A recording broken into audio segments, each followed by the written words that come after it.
Hello students, now let us try to understand power relations in AC circuits. Okay, so earlier we had a expression for power, that is voltage into current. We simply multiplied these two factors to get required power in watts, right? That was in DC circuits. But when it comes to AC circuits, we are dealing with two sinusoidal signals. Okay, voltage is a one sinusoidal signal having V em sin omega t. It is consisting a sine term, and current is also having one sinusoidal term, that is sine omega t plus some plus or minus pi. Okay, so multiplying two sinusoidal waveforms is different from multiplying two DC values, because here if you observe these figures, let me give them numbers. One figure 1, this is figure 1, and this is figure 2, this is figure 3.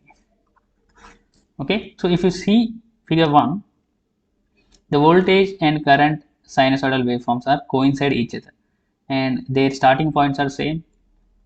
That means I mean to say is there is no phase difference pi between them. So when you observe second figure, so they are, so voltage waveform is ahead of current phasor. Let us consider this as voltage phasor, this as current phasor. The blue color one is current phasor, the brown color one is voltage phasor. Here voltage is ahead of current by 90 degrees. Here the phase shift is 90 degrees. There is a phase angle difference between voltage and current waveforms. So when you observe the third figure, there also some angle pi, because it will be continued till infinite, so we can consider any instant of time. So here we are having some value between 0 to 90 degrees. So for different waveforms, there is a phase angle difference. Okay, so if they are in phase, there is this condition is called in phase condition. The voltage and current phasors are in phase. So this is happens in resistive loads. Okay, so I have already told you, for resistors there is no, for resistive type of loads there is no phase angle difference between voltage and current phasors. Okay, and pi is equal to 90 will happen for pure inductive and pure capacitive loads. So for pure inductive loads, current will lag like this. This is an inductive load. Here this is an inductive load, voltage and current. Okay, for capacitive load, the current will lead the voltage by 90 degrees. Somehow it is 90. Okay, and for RC and RL circuits, but not pure R, pure L or pure R. For non-pure C and L circuit, that is RC and RL loads, the phase angle will be from 0 to 90 degrees. Okay, so here we need to take the phase angle difference as consideration to find the power also. Okay, we need to take the phase angle pi needs to be considered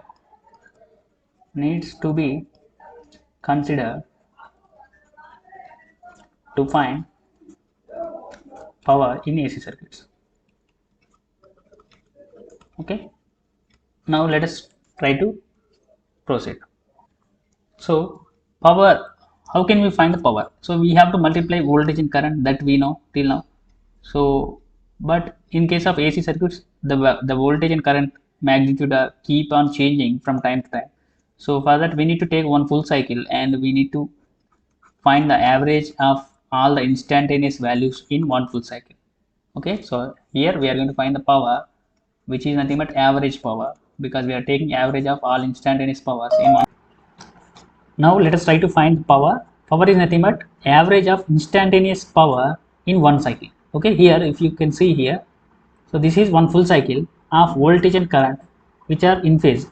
So for example, I represent they are in phase, but I have to calculate voltage into current in a full cycle, right? Power is nothing but voltage and current waveforms in one full cycle, right? So I'm going to take the instances over one full cycle and I'm going to take the average of that instantaneous power. Okay, so how can you take that average?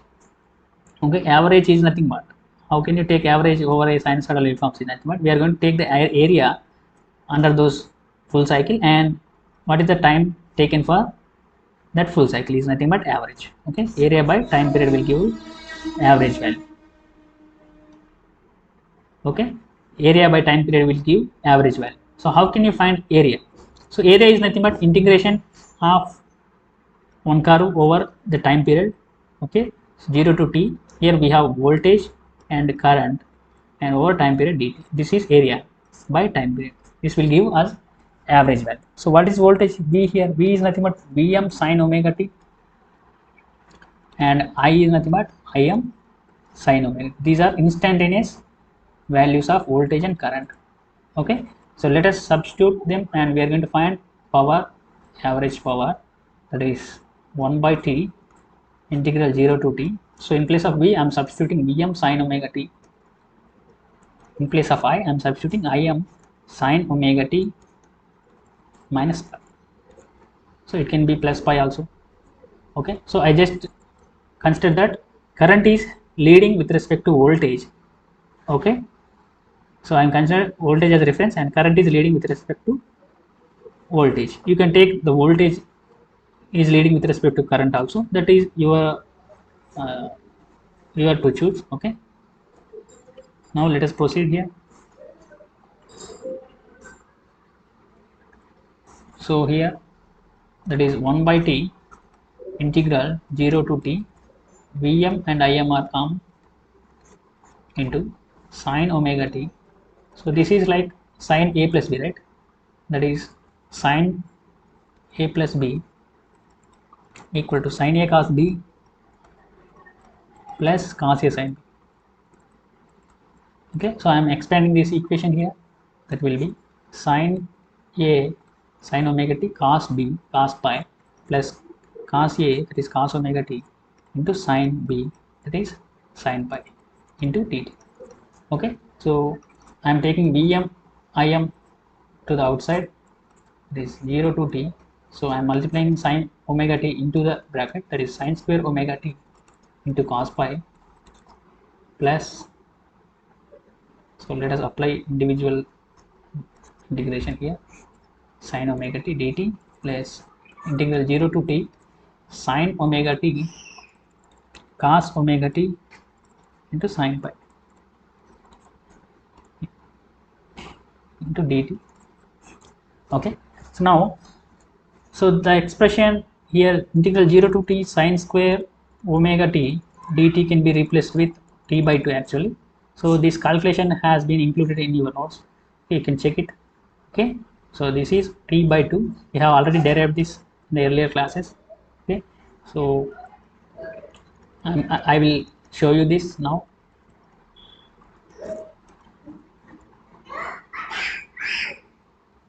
So this is the derivation for integral 0 to t sin square omega t dt. So that will come up like t by 2. So you can see this here. Okay, so I am substituting sin square omega t dt integral 0 to t equal to t by 2. Okay, so I am going to substitute 1 by 2 here. Now we can observe here that here we have sin omega t and cos omega t. So to simplify it, I am going to apply one trigonometric function, that is sin a into cos a. Okay, that is, if you multiply 2, that will be sin 2a.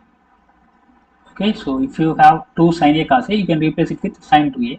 So to get 2 sin a cos a, I am going to multiply and divide with 2 here. Okay, so then this expression can be replaced with sin 2 omega t. Okay, so let us see here. Vm Im by 2 is common. Here it is t by 2 actually, it is not 1 by 2, it is t by 2, right? Integral 0 to t sin square omega t dt can be replaced with t by 2. So that is t by 2 into cos phi plus, here we are taking 1 by 2 as common, 1 by 2, and that will become 0 to t. Here 2 sin omega t cos omega t is being replaced with sin 2 omega t into dt, and here sin pi is also constant term. Okay, so this is what we are left with. Okay, so let us simplify this further. That is Vm Im by 2 t by 2 cos pi plus 1 by 2 sin pi. Integral of sin t is nothing but minus cos t, that is minus cos of 2 omega t, and integral of angle will be 2 omega from 0 to t limits. Okay, so let us further simplify it. Vm Im by 2 into t by 2 into cos pi plus 1 by 2 sin pi Okay, I am taking minus 1 by 2 omega as common, and that will be cos. I am applying the limits here, that is 2 omega t minus cos of 2 omega into 0. Right, in place of t I have replaced with limits. Okay, so if you observe here, what is omega here? Omega is nothing but 2 pi f, right? This 2 omega can be replaced with 4 pi. F is 1 by t, so 2 omega can be written as 4 pi by t, right? 2 omega can be written as 4 pi by t. So here in this place 2 omega can be replaced with 4 pi by t, right? 4 pi by t. So that I am writing here. It is Vm Im by 2 into t by 2 cos pi plus 1 by 2 sin pi into 1 minus 1 by 2 omega. Here cos 2 omega is replaced with 4 pi by t into t minus, this is cos of 0. So here we can cancel t and t here, and here we have cos 4 pi. So what is cos n pi? Cos n pi equal to minus 1 power n. So cos 4 pi, what is cos 4 pi? Then cos 4 pi can be replaced with minus 1 power 4, which equal to 1, right? So I am going to replace cos 4 pi with 1, and cos 0 here, this value is also 1. This value is 1, and this value cos 0 is also 1. Okay, so let us substitute that. Vm Im by 2 into t by 2 cos pi plus 1 by 2 sin pi into minus 1 by 2 omega. In bracket we have 1 minus 1, right? So 1 minus 1 will be, this term will become 0. So this will be multiplied with these terms. So this entire term will become 0. Okay, so let us proceed that. So this term will become 0, right? Now that will be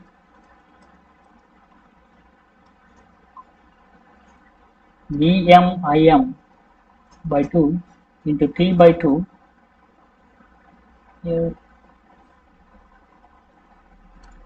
into cos pi plus 0. There we must have this was Vm Im by t, right?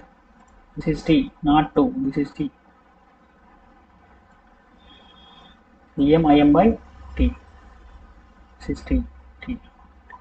Okay, now that can be written as Vm Im by t into t by 2 into cos pi. This was the P average power derived so far. Now we can cancel out t here, so the average power P average now can be written as Vm Im by 2 into cos pi.